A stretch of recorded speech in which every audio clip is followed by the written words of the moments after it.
سلام دوستو، اسلامی تاریخ میں اگر رسول اللہ صلی اللہ علیہ وآلہ وسلم کے بعد سب سے روشن ستارے کو تلاش کیا جائے تو وہ حضرت ابوبکر صدیق رضی اللہ عنہ ہے۔ وہ جو ہر وقت رسول اللہ صلی اللہ علیہ وآلہ وسلم کے ساتھ کھڑے رہے، وہ جو اسلام کے پہلے لمحے سے آخری لمحے تک اپنے ایمان پر ثابت قدم رہے۔ حضرت ابوبکر صدیق رضی اللہ عنہ کا اصل نام عبداللہ بن عثمان بن عامر تھا۔ آپ 573 عیسوی میں مکہ مکرمہ میں پیدا ہوئے، یعنی رسول اللہ صلی اللہ علیہ وآلہ وسلم سے تقریباً 2.5 سال بعد۔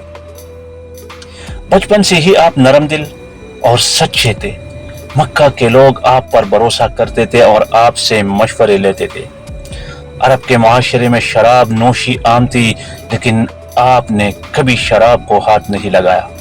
اسی طرح آپ نے کبھی بتوں کو سجدہ نہیں کیا۔ یہی وجہ تھی کہ لوگ آپ کو امین اور سچا کہہ کر پکارتے تھے۔ حضرت ابوبکر صدیق نے جوانی میں تجارت کا پیشہ اختیار کیا۔ آپ کپڑوں کے بڑے تاجر بن گئے اور پوری عرب میں آپ کی سچائی اور ایمانداری کی مثالیں دی جاتی تھی۔ آپ کا دل بڑا نرم تھا اور آپ ہمیشہ ضرورت مندوں کی مدد کرتے تھے۔ حضرت ابوبکر اور رسول اللہ صلی اللہ علیہ وآلہ وسلم کی دوستی نبوت سے پہلے ہی قائم تھی۔ دونوں کی طبیعتیں ملتی تھی، سچائی، امانت، نرمی اور بلائی۔ یہی دوستی بعد میں اسلام کی بنیادوں میں سے ایک بنیاد ثابت ہوئی۔ جب رسول اللہ صلی اللہ علیہ وآلہ وسلم پر پہلی وحی نازل ہوئی اور آپ صلی اللہ علیہ وآلہ وسلم نے اسلام کی دعوت دی تو سب سے پہلے مردوں میں حضرت ابوبکر صدیق نے اسلام قبول کیا۔ آپ نے نہ کوئی سوال کیا، نہ دلیل مانگی، نہ وقت ضائع کیا، بس سنتے ہی کہا، میں گواہی دیتا ہوں کہ اللہ کے سوا کوئی معبود نہیں اور محمد صلی اللہ علیہ وآلہ وسلم اللہ کے رسول ہے۔ حضرت ابوبکر صدیق نے اسلام قبول کرنے کے بعد ایک لمحہ ضائع نہیں کیا۔ انہوں نے اپنے قریبی دوستوں اور ساتھیوں کو اسلام کی طرف بلایا۔ انہی کی کوششوں سے حضرت عثمان، حضرت زبیر، حضرت طلحہ اور حضرت عبد الرحمن بن عوف جیسے عظیم لوگ ایمان لے آئے۔ حضرت ابوبکر صدیق نے اسلام کی خاطر ظلم سہنے والے غلاموں کو آزاد کرنا شروع کیا۔ ان میں سب سے نمایاں نام حضرت بلال حبشی کا ہے۔ اسلام کے ابتدائی دور میں مسلمانوں پر بہت ظلم ہوا۔ ابوبکر بھی کئی بار ستائے گئے، ایک دفعہ انہیں سخت مارا گیا، حتیٰ کہ بے ہوش ہو گئے، لیکن ایمان میں ذرا کمی نہ آئی۔ جب کفار نے رسول اللہ صلی اللہ علیہ وآلہ وسلم کو نعوذ باللہ قتل کرنے کا منصوبہ بنایا تو اللہ نے آپ کو ہجرت کا حکم دیا۔ ابوبکر دن رات اس لمحے کا انتظار کرتے تھے۔ جب اجازت ملی تو فوری تیار ہوئے۔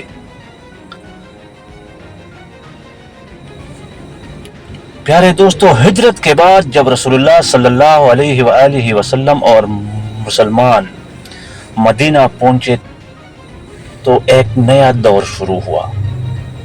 مدینے میں مسلمانوں کی پہلی اسلامی ریاست قائم ہوئی۔ ابوبکر صدیق رضی اللہ عنہ ہر لمحہ رسول اللہ صلی اللہ علیہ وآلہ وسلم کے ساتھ کھڑے رہے۔ مسجد نبوی کی تعمیر ہو یا مہاجرین و انصار کے درمیان بھائی چارہ قائم کرنے کا معاملہ، ابوبکر ہر جگہ موجود تھے۔ مدینہ پہنچنے کے 2 سال بعد اسلام کا پہلا بڑا معرکہ ہوا، غزوہ بدر۔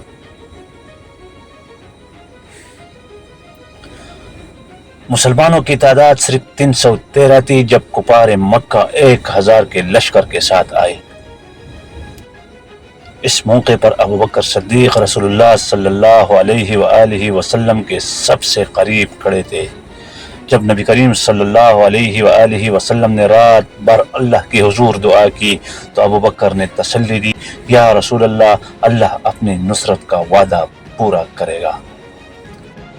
پیارے دوستو، غزوہ بدر میں مسلمانوں کو عظیم فتح ملی اور ابو بکر رضی اللہ عنہ کا کردار نمایاں رہا۔ غزوہ احد، اگلا بڑا امتحان غزوہ احد تھا۔ اس جنگ میں مسلمانوں کو سخت نقصان اٹھانا پڑا اور رسول اللہ صلی اللہ علیہ وآلہ وسلم زخمی ہو گئے، لیکن ابو بکر صدیق ثابت قدم رہے۔ انہوں نے اپنی جان کی پرواہ نہ کی اور رسول اللہ صلی اللہ علیہ وآلہ وسلم کے ساتھ ڈٹے رہے۔ غزوہ خندق، سن 5 ہجری میں جب سارے قبائل مدینے پر ٹوٹ پڑے تو مسلمانوں نے مدینے کے گرد خندق کھودی۔ اس وقت بھی ابو بکر صدیق ہر محاذ پر رسول اللہ صلی اللہ علیہ وآلہ وسلم کے ساتھ شریک رہے۔ غزوہ تبوک، یہ وہ جنگ تھی جس میں مسلمانوں کو سخت گرمی، بھوک اور پیاس کا سامنا تھا۔ نبی کریم صلی اللہ علیہ وآلہ وسلم نے لوگوں سے مالی مدد کی اپیل کی۔ حضرت عمر رضی اللہ عنہ نے اپنے آدھے گھر کا مال لا کر پیش کیا، لیکن ابو بکر پورے گھر کا مال لے آئے۔ رسول اللہ صلی اللہ علیہ وآلہ وسلم نے پوچھا، ابو بکر گھر والوں کے لیے کیا چھوڑا؟ انہوں نے جواب دیا، اللہ اور اس کا رسول۔ یہ قربانی تاریخ میں سنہری الفاظ میں لکھی گئی۔ صلح حدیبیہ کے موقع پر جب کئی صحابہ سخت جذبات میں تھے، ابو بکر نے سب کو صبر کی تلقین کی اور رسول اللہ صلی اللہ علیہ وآلہ وسلم کے فیصلے کی تائید کی۔ بالآخر یہ صلح اسلام کے لیے عظیم کامیابی ثابت ہوئی۔ پھر 8 ہجری میں فتح مکہ کا دن آیا۔ نبی کریم صلی اللہ علیہ وآلہ وسلم نے ابو بکر رضی اللہ عنہ کو خصوصی مقام دیا۔ آپ جھنڈے کے ساتھ لشکر میں شریک تھے۔ مکہ کے لوگ وہ منظر دیکھ رہے تھے کہ جس ابو بکر کو کبھی ستایا تھا، آج وہ فاتح لشکر کے ساتھ کھڑے ہیں۔ جب رسول اللہ صلی اللہ علیہ وآلہ وسلم کی بیماری بڑھ گئی تو آپ نے ابو بکر کو حکم دیا کہ وہ نماز پڑھائے۔ یہ اس بات کی علامت تھی کہ امت کی قیادت کا سب سے زیادہ حق انہی کو ہے۔ یہ وہ وقت تھا جب نبی کریم صلی اللہ علیہ وسلم نے فرمایا، اگر میں کسی کو اپنا خلیل بناتا تو ابو بکر کو بناتا۔ عزیز دوستو، 12 ربیع الاول 11 ہجری کو رسول اللہ صلی اللہ علیہ وآلہ وسلم دنیا سے رخصت ہوئے۔ مدینے پر صدمے کا پہاڑ ٹوٹ پڑا۔ بڑے بڑے صحابہ حیران اور بے بس ہو گئے۔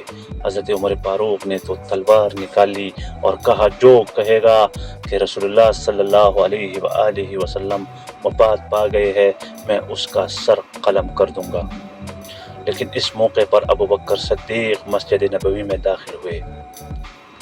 انہوں نے رسول اکرم صلی اللہ علیہ وآلہ وسلم کو دیکھا اور فرمایا، اے اللہ کے نبی، آپ پر سلام ہو۔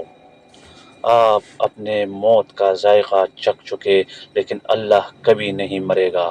پھر وہ باہر آئے اور لوگوں سے کہا، اے لوگو، جو محمد کی عبادت کرتا تھا وہ جان لے کہ محمد وفات پا گئے ہیں، اور جو اللہ کی عبادت کرتا ہے تو اللہ ہمیشہ زندہ ہے، کبھی نہیں مرے گا۔ یہ الفاظ سن کر سب کو حقیقت یاد آ گئی۔ رسول اللہ صلی اللہ علیہ وآلہ وسلم کے وفات کے بعد سب سے بڑا سوال یہ تھا کہ امت کی قیادت کس کے ہاتھ میں ہوگی۔ انصار نے اپنے خلیفہ کے لیے جمع ہونا شروع کیا۔ مہاجرین بھی پہنچ گئے۔ بحث چڑھ گئی۔ آخر کار حضرت عمر فاروق رضی اللہ عنہ کھڑے ہوئے اور کہا، ہم سب سے زیادہ حقدار ابو بکر صدیق رضی اللہ عنہ ہے، جو رسول اللہ صلی اللہ علیہ وآلہ وسلم کے ساتھی رہے، غار میں بھی ان کے ساتھ تھے، اور جنہیں نبی نے نماز پڑھانے کے لیے کھڑا کیا۔ سب نے بیعت کر لی اور یوں حضرت ابو بکر صدیق رضی اللہ عنہ پہلے خلیفہ بنے۔ خلیفہ بننے کے بعد ابو بکر نے جو خطبہ دیا وہ تاریخ کا حصہ ہے۔ انہوں نے کہا، اے لوگو، میں تم پر حاکم بنایا گیا ہوں، حالانکہ میں تم میں سب سے بہتر نہیں ہوں۔ اگر میں اچھا کروں تو میری مدد کرو، اور اگر میں غلطی کروں تو مجھے سیدھا کر دو۔ سچائی امانت ہے اور جھوٹ خیانت ہے۔ یہ الفاظ ان کی عاجزی، عدل اور ایمان کی گہرائی کو ظاہر کرتے ہیں۔ رسول اللہ صلی اللہ علیہ وآلہ وسلم کے وصال کے بعد عرب میں کئی فتنے کھڑے ہو گئے۔ کچھ قبائل نے زکوٰۃ دینے سے انکار کر دیا اور کچھ نے جھوٹے نبی ہونے کا دعویٰ کر دیا، جیسے کہ مسلمہ کذاب۔ آپ رضی اللہ عنہ نے لشکر تیار کی اور ان فتنوں کو جڑ سے ختم کر دیا۔ سب سے بڑی جنگ یمامہ کی جنگ تھی، جس میں مسلمہ کذاب کو مارا گیا۔ دوستو، حضرت ابوبکر صدیق رضی اللہ عنہ نے تقریباً 2.5 سال خلافت کی۔ اس مختصر عرصے میں انہوں نے اسلام کو دوبارہ مضبوط بنیادوں پر کھڑا کر دیا۔ جب آپ کے آخری دن قریب آئے تو آپ نے مسلمانوں سے کہا کہ میرے بعد حضرت عمر بن خطاب کو خلیفہ بنایا جائے۔ یہ انتخاب اسلام کی تاریخ میں سب سے کامیاب فیصلوں میں سے ایک ثابت ہوا۔ آپ نے اپنی زندگی میں کبھی دنیا کے مال و دولت کو اہمیت نہیں دی، بلکہ اپنے وفات سے پہلے فرمایا کہ جو کچھ بیت المال سے میں نے بطور خلیفہ لیا ہے وہ سب واپس کر دیا جائے۔ دوستو، حضرت ابوبکر صدیق رضی اللہ عنہ کی زندگی ایمان، قربانی، عدل اور صبر کی روشن مثال ہے۔ یہ حقیقت ہے کہ اگر ابوبکر صدیق نہ ہوتے تو شاید اسلام اس فتنے کے زمانے میں قائم نہ رہتا۔ اس لیے حضرت علی رضی اللہ عنہ نے فرمایا، ابوبکر وہ ہے جنہوں نے اسلام کو مضبوطی سے تھامے رکھا جب سب لوگ کمزور پڑ گئے تھے۔ پیارے دوستو، یہ تھی ابوبکر صدیق رضی اللہ عنہ کی زندگی پر ایک مختصر سی نظر۔